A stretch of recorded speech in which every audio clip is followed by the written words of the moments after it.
A race begins long before they fire the starting gun. A race begins when they paint the starting line, string a ribbon across the finish line, and arrange the runners each at their own blocks. And when the starting gun is finally fired, it might look at first like all the runners start together and race together towards the same finish line. But look more carefully. When Wilma Rudolph was born in 1940 in Clarksville, Tennessee, the officials had already begun setting up for the race of her life. Born black in the rural American South, Wilma was already set back several starting blocks. Say the officials set her back 5 starting blocks for each marginalization. As the American South still saw black people, girls, and women as second-class citizens, she was seen as even further below that. The officials set her back 10 blocks, 5 for being black and 5 for being a girl. She was born into poverty with 2 working parents in a house very full of children, so the officials moved her blocks back another 5 yards. Being told that she may be too delicate to compete in such a physically rigorous activity at all, officials allowed Wilma to run from the safe distance of 15 blocks back from the starting line. Oh, and when Wilma Rudolph was 5 years old, she contracted polio, which left her paralyzed in one leg. Her doctors told her she would never be able to walk again. No one even discussed if she would ever be able to run. And if she'd asked the doctors, could she ever become the fastest woman in the world, they would have laughed her out of the room. And after shaking their heads at her impossible dream, they suggested she leave the track altogether. But Wilma and her family had other plans. Everyone believed that when the race began, Wilma wouldn't have what it took to start. She would be lucky to finish her race at all. But Wilma Rudolph had certain fortuitous wins at her back. Perhaps fortuitous isn't the right word. Perhaps virtuous is a better word. Yes, I think it is. Wilma Rudolph had certain virtuous wins at her back. Powerful, virtuous wins pushing her forward. Virtues like courage, perseverance, dedication, and determination. And love, so much love.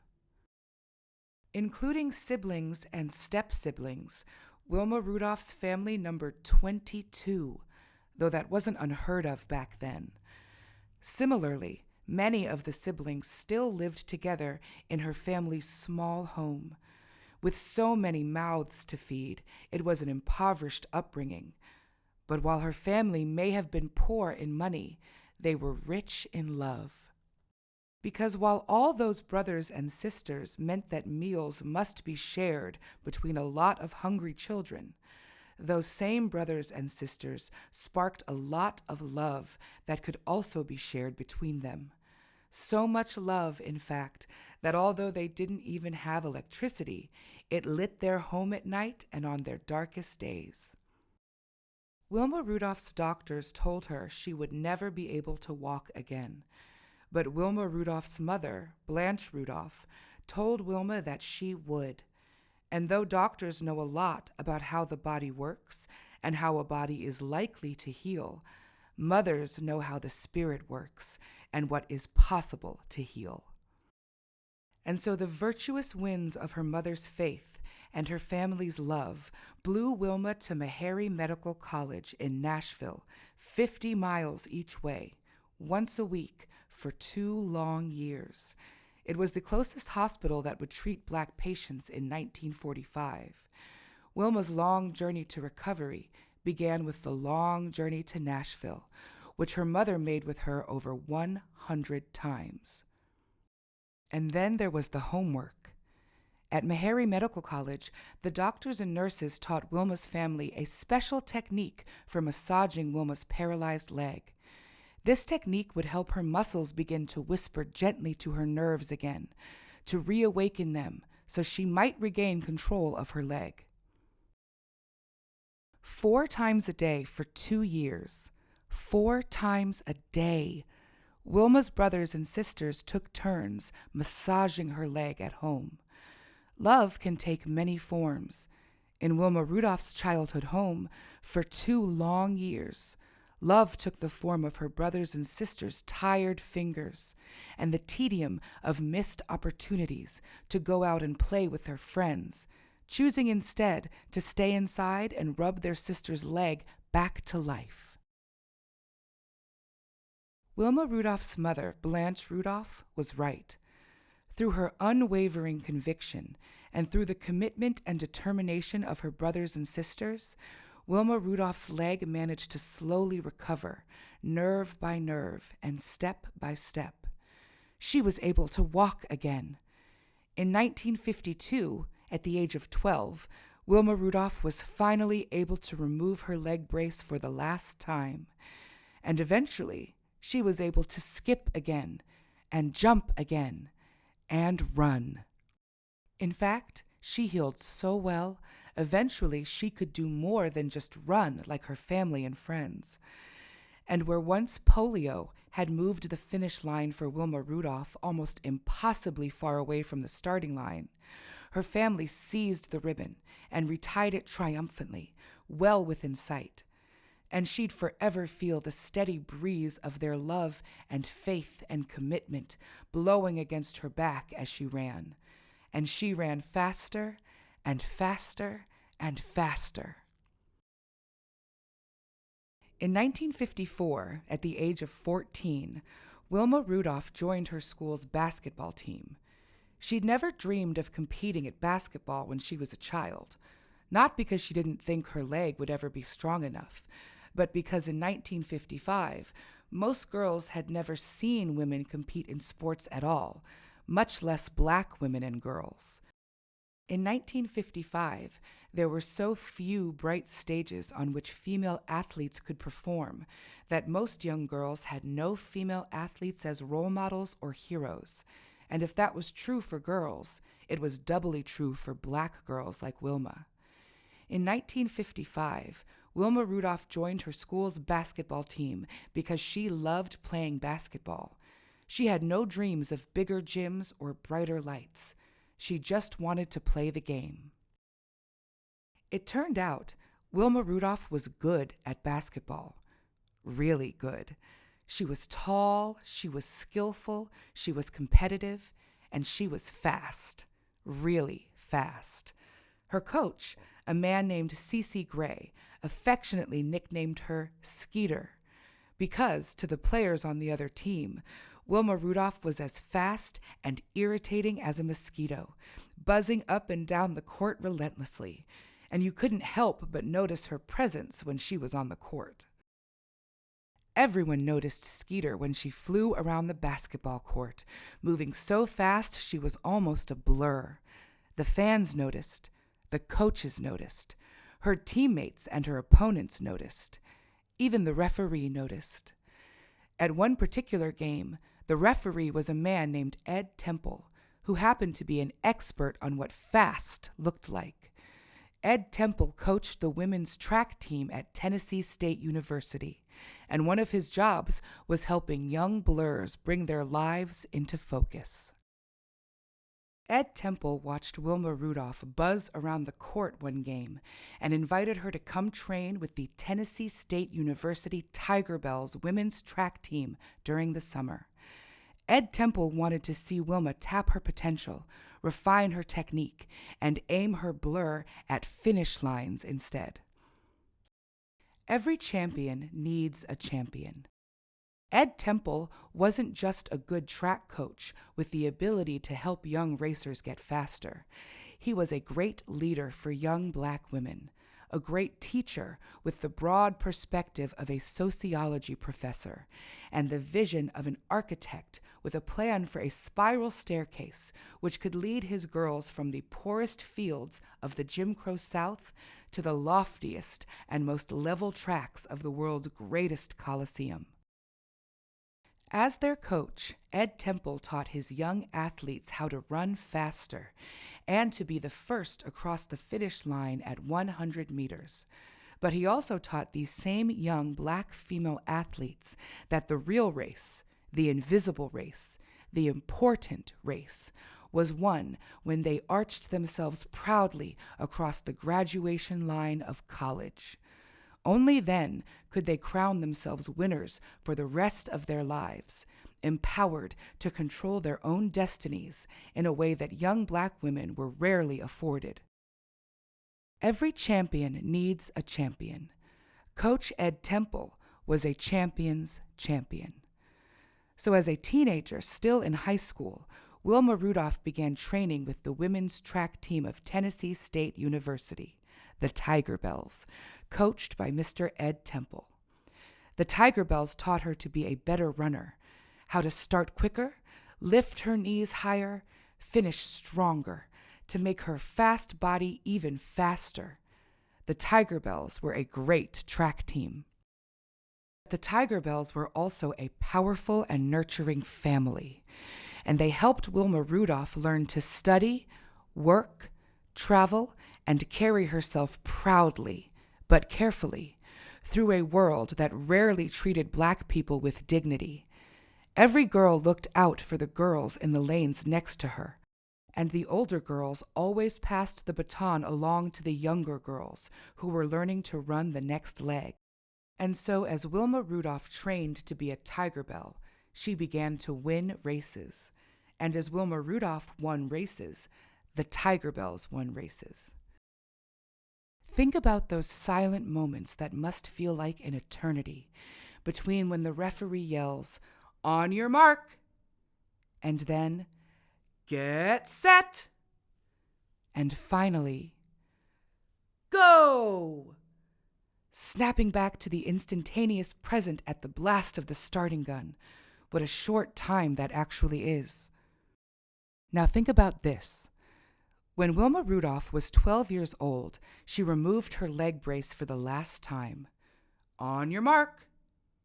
When she was 14 years old, she joined the Tiger Bells and began training seriously at track and field for the first time.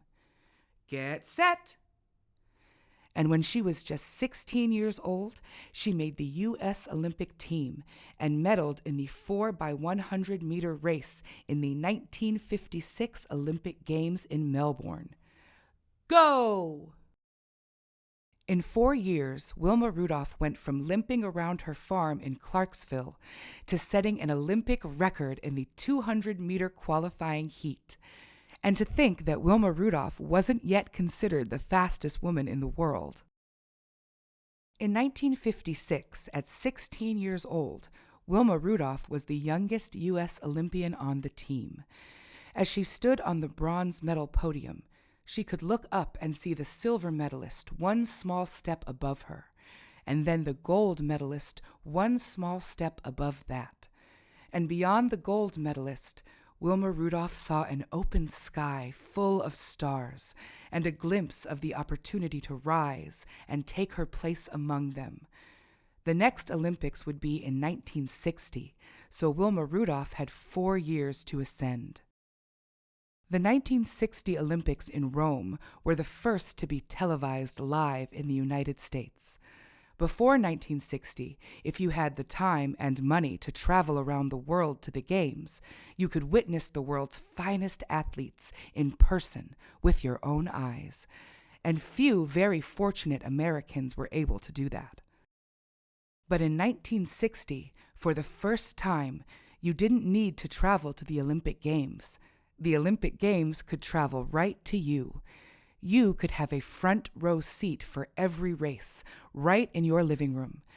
And so, many more Americans could watch the Games with the same excitement as if they were there themselves.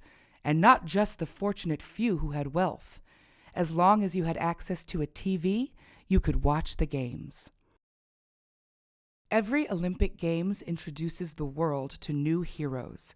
In 1960, the televised Olympic Games in Rome introduced a new hero to young, poor black girls in America. You never know, when you're running a race, how fast you need to be to win. You never know how fast the other competitors can run. And so you run just as fast as you can, as fast as your body's strength and endurance will allow you to run. And you hope that's fast enough. With her mind set on the top step of the podium, her dream set on a gold medal, and her eyes set on the finish line, Wilma Rudolph ran just as fast as she could in 3 different races, and she overshot the podium and placed herself squarely among the stars. In 3 events, she won 3 gold medals, broke 3 Olympic records, and claimed 2 world records. Wilma Rudolph was the fastest woman in the world, ever. The celebration back home in the American South was complex. Wilma Rudolph was truly a star and a public phenomenon. She was the subject of a government-produced celebratory film documentary, a special guest on all the biggest television talk shows, the honoree at numerous parades and parties. But how celebrated can you feel for finishing first when back home you're told you must still wait at the end of the line with the rest of your community? How celebrated can you feel when they give you the key to the city, but then tell you and your community to use the back door to get in? Her triumphant return home to Tennessee was promoted as Welcome Wilma Day. At her insistence, the parade and banquet were the first ever fully integrated events in Clarksville, Tennessee. Wilma Rudolph had just won 3 gold medals, and even though this was a victory she could have celebrated alone, she made sure she used her influence to create a celebration that involved everyone who supported her. Important as it was, hosting an integrated event in Clarksville, Tennessee, was not the only victory that Wilma Rudolph was able to achieve during the celebration of her gold medals. After her incredible performance in the 1960 Olympic Games, everyone wanted to see Wilma Rudolph run for themselves. All of a sudden, she had become track and field's brightest star and biggest draw. So she was invited to compete in the world's most prestigious track and field meets, many of which had never included events for female, much less black women, competitors before. And since the hosts of these events wanted Wilma Rudolph to race, they needed to invite scores of other top female track athletes to come and compete against her. In this way, Wilma Rudolph's fame opened the competition gates for many other female athletes as well. And once these gates were open, it was much harder to close them again. Though Wilma's individual victories are beyond comparison and deserving of such celebration, her role in expanding inclusivity in the track and field realm cannot be overlooked. Wilma Rudolph's coach, Ed Temple, used to tell all the Tiger Bells, "Let track open doors for you. Then let education keep it open." When Wilma Rudolph retired from track and field in 1962, at the age of 22, she was the world record holder in 3 events, still the fastest woman in the world. The door had seemingly been flung off its hinges, so wide that Wilma Rudolph herself could mosey in and out of the sport at her own pace, in her own time. And the door was opened so wide it gave lots of children, young girls, especially young black girls, a launching pad to dream bigger. They'd seen Wilma do the impossible. And just as Ed Temple had taught her, Wilma Rudolph finished her degree in education from Tennessee State University in 1963, propping that door open in her life forever. Every race in life is a race against yourself and a race for yourself. Can the fire of competition inspire you to run faster or further than you've ever run before? Or faster than you thought you could? Or maybe faster even than you were told was possible?